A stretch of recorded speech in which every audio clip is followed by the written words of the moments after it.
welcome back to another episode of Garage Works, where I am rebuilding my 1974 Datsun 260Z. So today, now that we got the front end taken off, I want to get at the undercoating in the wheel wells. So again, I'm going to use the air hammer with the chisel, set to 40 psi. I suggest if you ever try it this way, make sure you do keep the psi low. These air hammers at max 90 psi can punch through the steel on a Datsun, and you don't want to do that, just creating extra work for yourself. So I'm going to do both sides,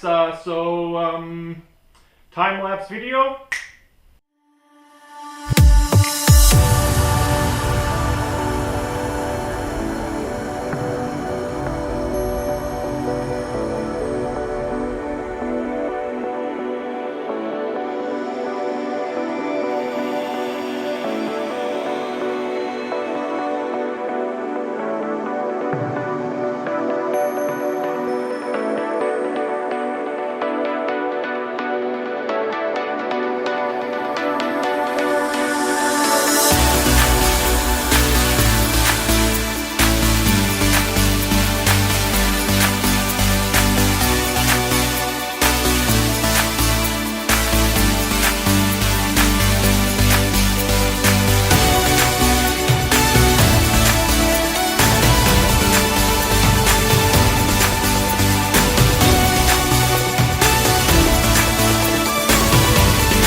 undercoating removed from the wheel wells. From what I can see, the frame rails are shot at least from the front right to the cross member. I'm going to have to, once I pull the engine, which I'm not 100% sure what I'm going to do, I'm going to have to see how far back it goes. Maybe I can just replace that piece of frame rail and build some brackets that can weld the new piece to the old piece.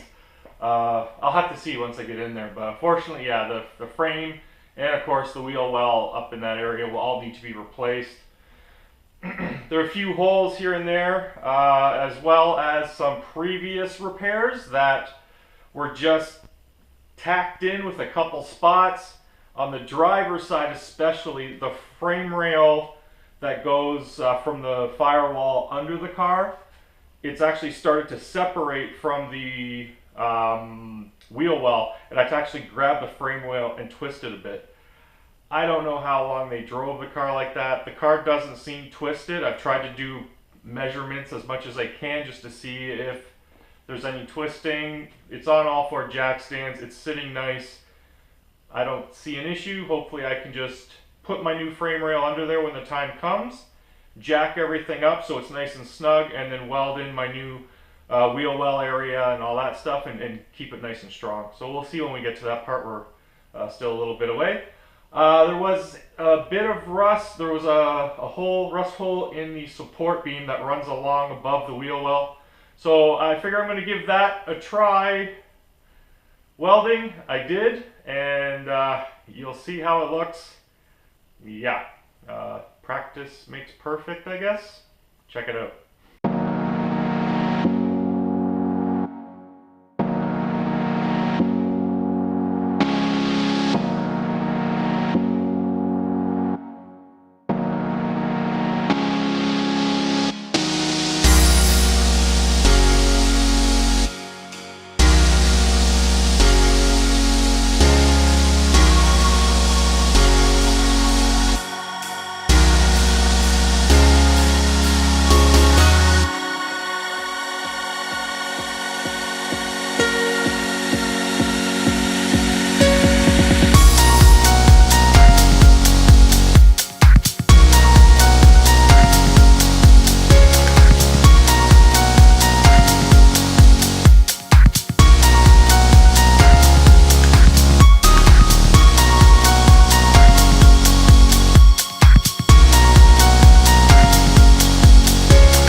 If you ever take any welding advice from me, it'll be don't do your first ever weld on your project car. That was horrible. The camera died there, it fell over, and then it just ended up dying.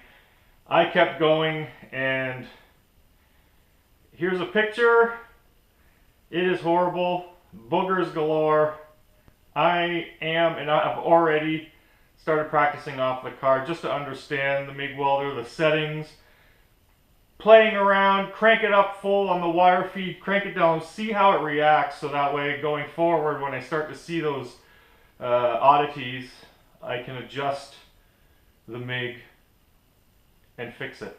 Because yeah, that was horrible. I was blowing through like crazy, trying to gob it on like it was squirting silly string on it. It was a mess.